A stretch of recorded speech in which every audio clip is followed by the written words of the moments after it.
हरिः ओम्। श्री गणेशाय नमः।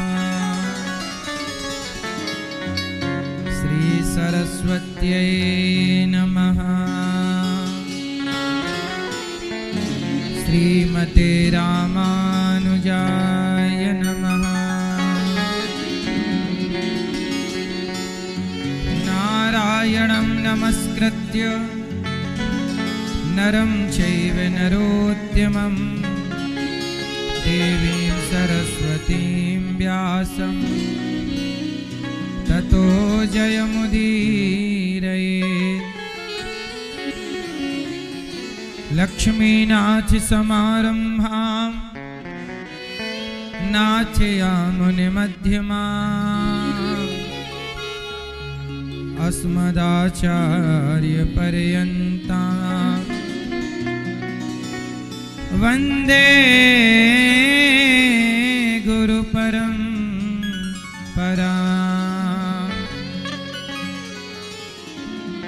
जय जय श्री राधा रमण, जय जय नवल किशोर, जय गोपी चित चोर प्रभु, जय जय माखन चोर। जय जय माखन चोर। राधा मेरी मात है, पिता मेरे घनश्याम, इन दोनों के चरणों में मेरा कोटि कोटि प्रणाम। मेरा कोटि कोटि प्रणाम। आए हो तो प्रेम से लो हरि का नाम, सब भक्तों को अनिरुद्ध की जय जय राधे श्याम। जय जय राधे श्याम, जय जय राधे श्याम, जय सीताराम।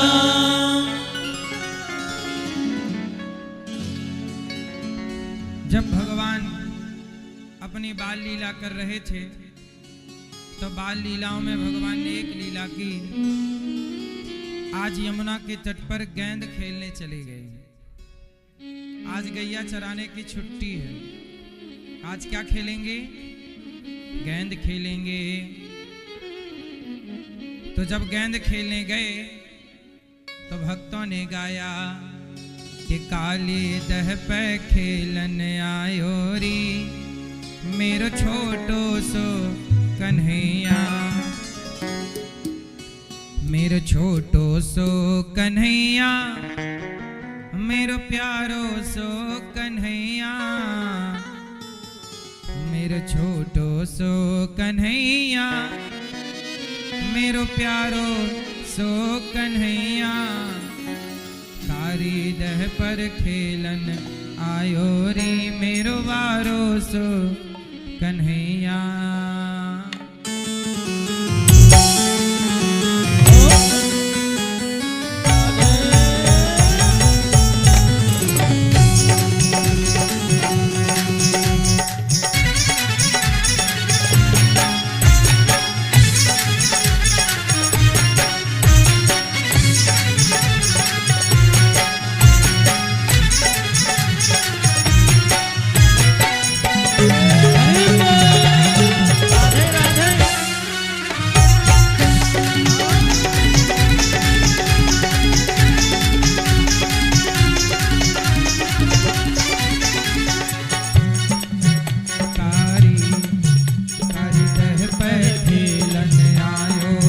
मेरो बारो सो कन्हैया, लाली दह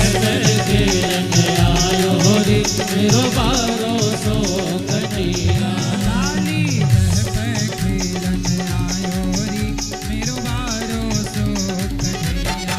काली दह पे खेलन आयो री, मेरो बारो सो कन्हैया।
पट गेंद बनाई, काहे की पट गेंद बनाई, काहे को जय हो। काहे को डंडा लायो री मेरो बारो सो कन्हैया, काहे को डंडा लायो रे मेरो बारो सो कन्हैया, काली दह पर खेलन आयो रे मेरो बारो सो कन्हैया, कारी दह पर खेलन आयो रे मेरो बारो सो कन्हैया।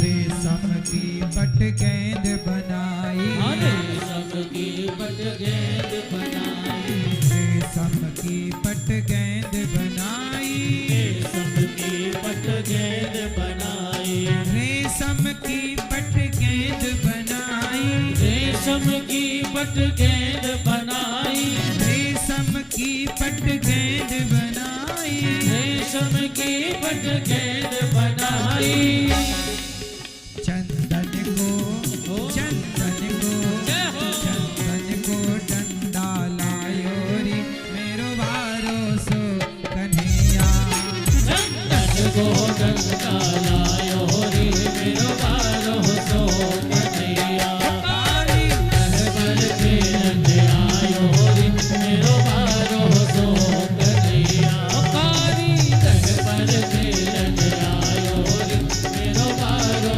सो कन्हैया।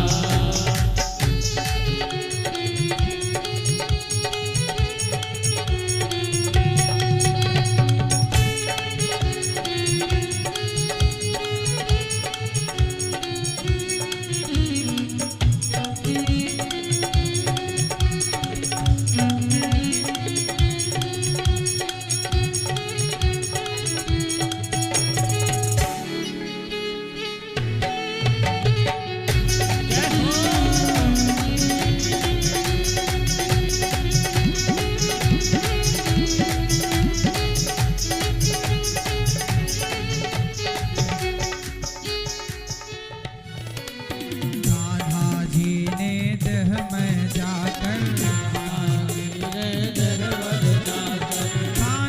मेरो दह में जाकर, कान्हा मेरो दह में जाकर, कान्हा कान्हा मेरो दह में जाकर, नाग को जाय जगायो री मेरो बारो सो कन्हैया, काली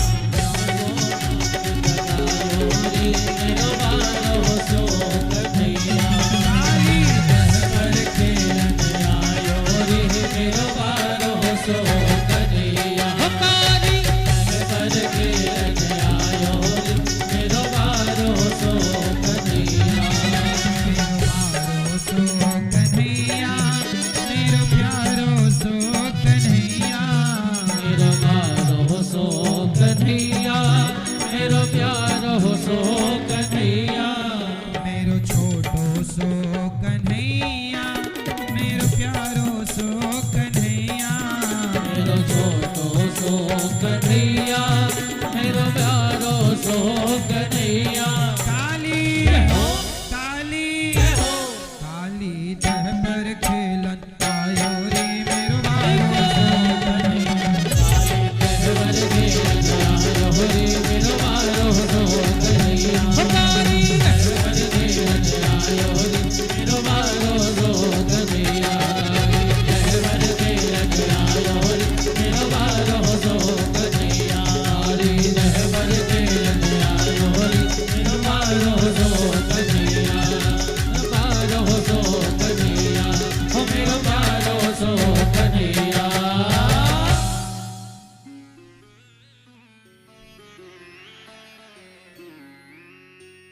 रेशम की पट गेंद बनाई, चंदन को डंडा लायो री मेरो बारो कन्हैया। भगवान दिव्य लीला करते हैं।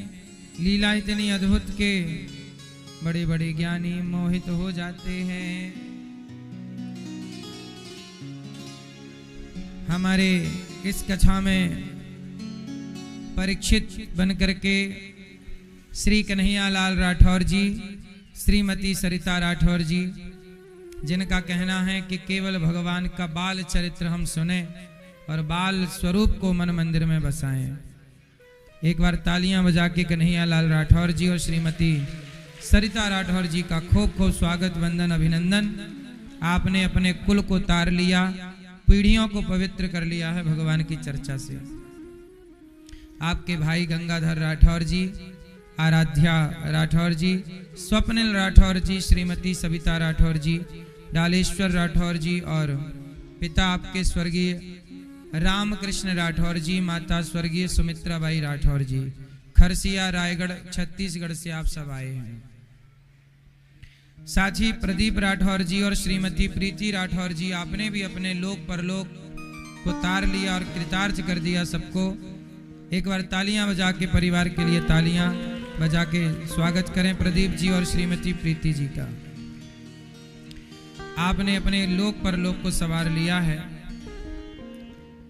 आप प्रिंस राठौर जी बेटा आपके, पीयूष राठौर जी, दिलीप राठौर जी, विमला राठौर जी, राजेंद्र राठौर जी, भगवती राठौर जी और देवेंद्र राठौर जी, वेदमती राठौर जी, स्वागत है आप सबका। स्वर्गीय बिहारी लाल राठौर जी, स्वर्गीय फूलबाई राठौर जी, दीपिका कोरबा छत्तीसगढ़ से आप आए हैं और दोनों परिवार अपने लोक परलोक को सार्थक कर रहे हैं भगवान की चर्चा से। इनका विशेष आग्रह था कि हम भगवान के बाल चरित्र को विस्तार से सुनना चाहते हैं, इसलिए आपको एक एक चर्चा, एक एक भगवान का बाल चरित्र आपको विस्तार से कहने का हमें भी मौका मिल रहा है और आपको सुनने का। आए हुए सभी भक्तों को जय श्रीमन नारायण, जय श्री कृष्णा, राधे राधे, जय गौरी गोपाल। कैसे हैं आप लोग? आप सबको नए वर्ष की फिर से शुभकामनाएं।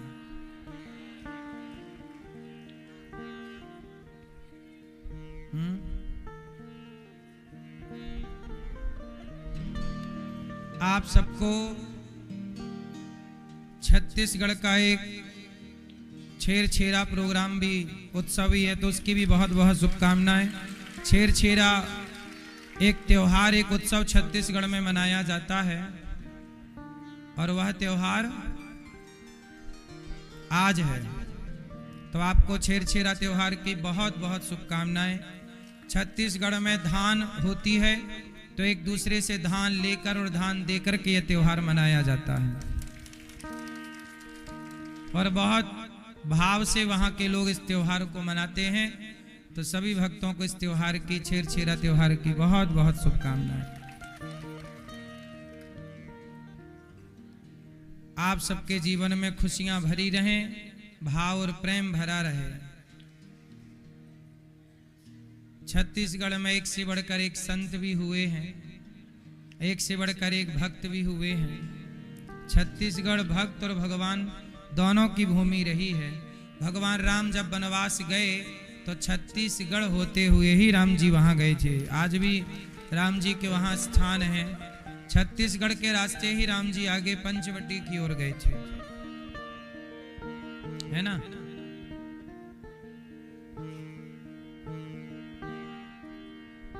वहां हम बहुत पहले गए थे छत्तीसगढ़ में, तो वहां पास में जहां गए थे वहां शबरी जी का कोई स्थान था, शिवरी नारायण, शिवरी नारायण वहां पर है। तो ये छत्तीसगढ़ का उल्लेख रामायण में भी है। राम जी के पग पड़े ना, तो वह स्थान आज भी है वहां पर। इस तरह से छत्तीसगढ़ का भी बहुत प्राचीन इतिहास है। भगवान की कथा में कल आप लोगों ने सुना कि भगवान बाल लीला करते हैं और मां यशोदा दूध पिलाती हैं। ब्रह्मा जी को मोह हो गया कि भगवान है कि नहीं। परीक्षा लेने ब्रह्मा जी आए, ब्रजवासी बछड़ों को चुरा कर ले गए। भगवान स्वयं ब्रजवासी बछड़ा बन के रहे। आगे एक दिन क्या हुआ कि भगवान गैया चराने गए तो धेनुकासुर गधे के रूप में रहता था। धेनुकासुर नाम का एक राक्षस। भगवान ने उस धेनुकासुर नाम के राक्षस को बलराम जी ने मारा। कृष्ण बलराम दोनों चराते थे गैया। धेनुकासुर आ गया, बलराम जी ने धेनुकासुर को मार डाला। राक्षसों का उद्धार करते गए। एक दिन क्या हुआ कि यमुना जी में कालिया नाग रहता था और सारे जल को दूषित कर रखा था।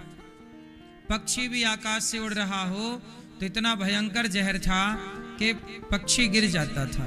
गैया धोखे से वहां का पानी पी जाए तो गैया मर जाती थी। इस तरह कालिया नाग का उत्पात था। तब भगवान आज कालिया नाग के उसी तट पर तो सर्पणियों ने देखा कि कोई सुंदर सा बालक आया है।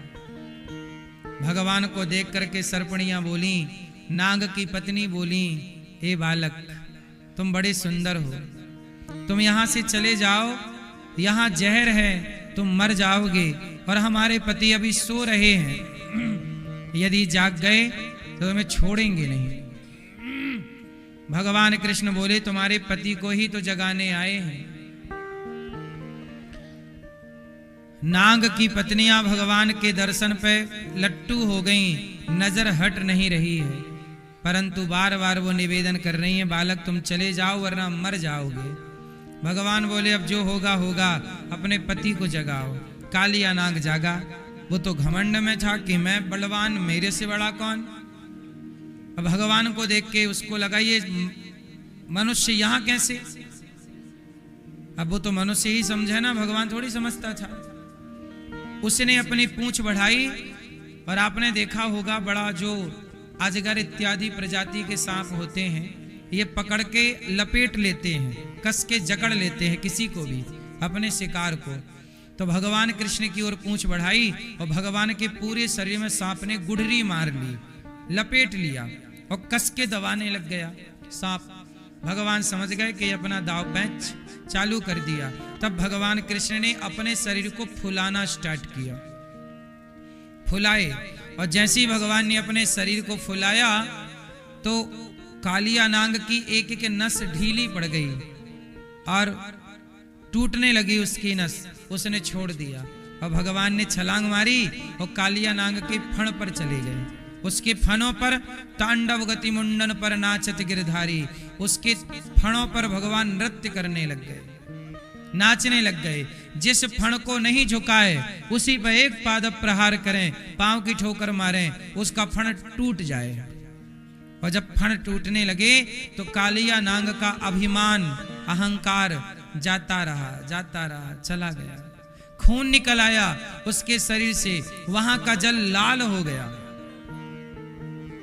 वो बहुत जहर उगलने लगा, फुसकारने लगा, पर भगवान पर कहां जहर का प्रभाव। ये तो भगवान शेष नाग की सैया पर सोने वाले हैं।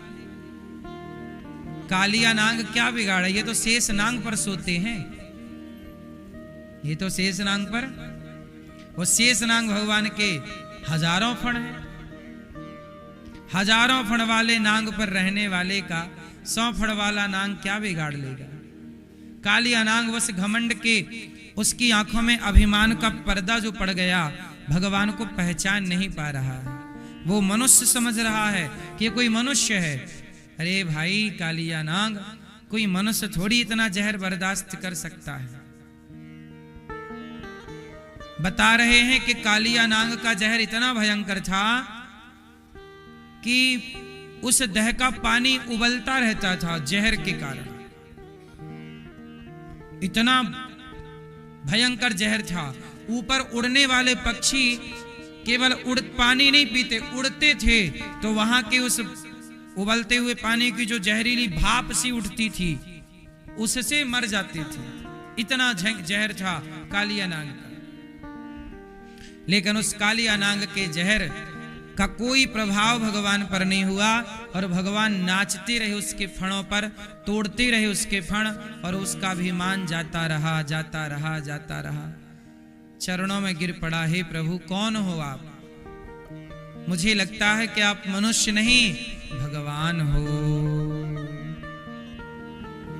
स्मृत्वा चराचर गुरुम पुरुषं पुराणं नारायणं तमर्णं मनसा जगाम। रक्तं मुखैरुरुवमन्रप भग्न गात्र, मुख से खून गिरने लगा सांप के। तब स्मरण आ गया कि ये कोई व्यक्ति नहीं, नारायणम। कालिया नाग ने कृष्ण को क्या कहा? नारायणम तमर्णम मनसा जगाम। हे प्रभु आप नारायण हैं, आप नारायण हैं। प्रभु बताइए कि आपका इस रूप का नाम क्या है? तब भगवान ने कहा मैं नारायण हूं, तुमने पहचान लिया, मेरा इस रूप का नाम है कृष्ण। चरणों में गिर पड़ा, प्रभु ये तो बताओ कि आप मुझे किस पाप की सजा दे रहे हैं? मेरा अपराध तो बताओ, क्यों आप मेरे फण तोड़ रहे हैं? मैंने आपका अपराध क्या किया? तब कालिया नाग के कथन पर भगवान बोले, कालिया नाग तुम्हें जंगल में रहना चाहिए, एकांत में रहना चाहिए। जहां लोग रहते हैं वहां तुम रहते हो। कितनी गैया मर गई तुम्हारा पानी पी के, यहाँ का तुम्हारे कारण जहरीला पानी पीकर। कितने पशु पक्षी, कितने लोग मर गए। तुम्हें यहां नहीं रहना चाहिए। तुमने जल पर कब्जा कर लिया है, ऐसा सोच लिया है कि जल तुम्हारे बाप का है, इसलिए मुझे आना पड़ा। कालिया नाग बोले कि प्रभु मैं कहां जाऊं? यदि मैं ऊपर रहूंगा तो गरुण जी मुझे मार के खा जाएंगे। एक्चुअली ये कालिया नाग जो है, गरुण जी और नाग ये एक बाप की ही संतान है, इनकी मां अलग अलग है ना। कद्रु और विनीता,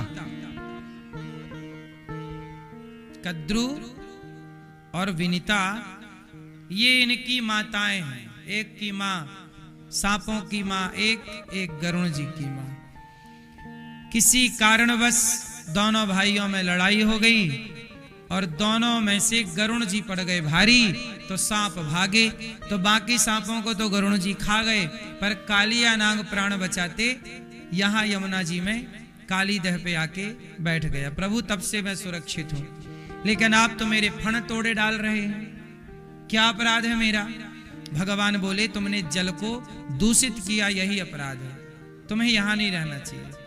तो ये बताओ, कालिया नाग बोले कि प्रभु ये बताओ मेरे मुख में जहर किसने भरा है?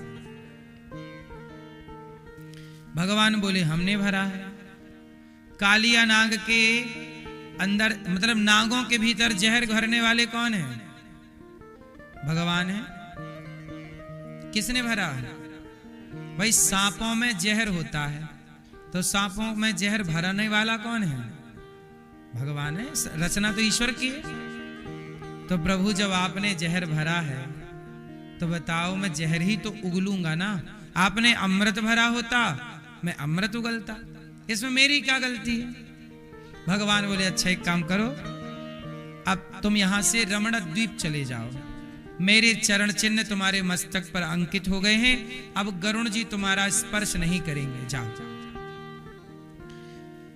तो आपने देखा होगा जो काला नाग होता है, कालिया नाग, काला नाग, उसके ऊपर ना निशान होता है, वो भगवान के चरण बताए जाते हैं कि भगवान ने नृत्य किया तो चरण चिन्ह की छाप बन गई।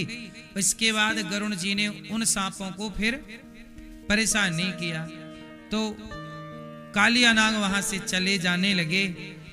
और जैसे यहां से रमण द्वीप की ओर गए तो काली दह से निकल करके गए, तो आगे 5-10 किलोमीटर थोड़ी दूर गए ही थे कि उन्होंने देखा कि मेरे संग मेरा परिवार आ रहा है कि नहीं। तो जैसे ही कालिया नाग ने पलट कर देखा तो वो पत्थर के हो गए। तो आज भी 84 कोस की यात्रा जब हम लगवाते हैं आपको, तो वह दर्शन आपको कराते हैं जहां से कालिया नाग ने पलट कर के देखा और वह पत्थर का हो गया। तो 84 कोस की यात्रा अभी 10 मार्च से होगी। आप भी 84 कोस की यात्रा करने आना चाहें तो आएं, आपको पूरे ब्रजमंडल की एक एक लीलाओं का स्थान हम आपको ले चल करके दिखाएंगे कि यहाँ पर ये लीला हुई थी। यहाँ तो ये 84 कोस की यात्रा भी हुई थी कुछ महीने पहले, तो अब फिर से है मार्च में, तो आपको चलना हो तो आप चलिएगा। 84 कोस की यात्रा जरूर करना चाहिए। कहते हैं 84 लाख योनियों से मुक्ति चाहिए तो 84 कोस की यात्रा जरूर करना चाहिए। 84 कोस की यात्रा सबसे पहले भगवान कृष्ण ने अपनी माता यशोदा और पिता नंद बाबा को 84 कोस की यात्रा कराई थी। क्यों? क्योंकि मैया यशोदा ने भगवान से कहा था कि यदि मेरे छोरा हुआ तो मैं 4 धाम की यात्रा करूंगी। अब छोरा हो गया, मैया तैयार हो गई, तो भगवान बोले मैया तुम तो बुढ़ी हो गई हो, अब 4 धाम में कहां जाओगी, मर जाओगी, बुढ़ापा है, चलना होगा नहीं, पर मैं तुम्हारे लिए संपूर्ण तीर्थों का आवाहन यहीं किए देता हूं। तो भगवान कृष्ण ने मैया के लिए धरती के सारे तीर्थों का आवाहन ब्रजमंडल में किया और कहा मैया जो 84 कोस की यात्रा कर लेगा उसे धरती के सारे धाम सारे तीर्थ करने का पुण्य प्राप्त हो जाएगा। इसलिए 84 कोस की यात्रा 10 मार्च से है। चाहे आप लोग तो कर सकते हैं, नाम लिखा सकते हैं, रजिस्ट्रेशन करा सकते हैं। भगवान ने कालिया नाग पर कृपा की।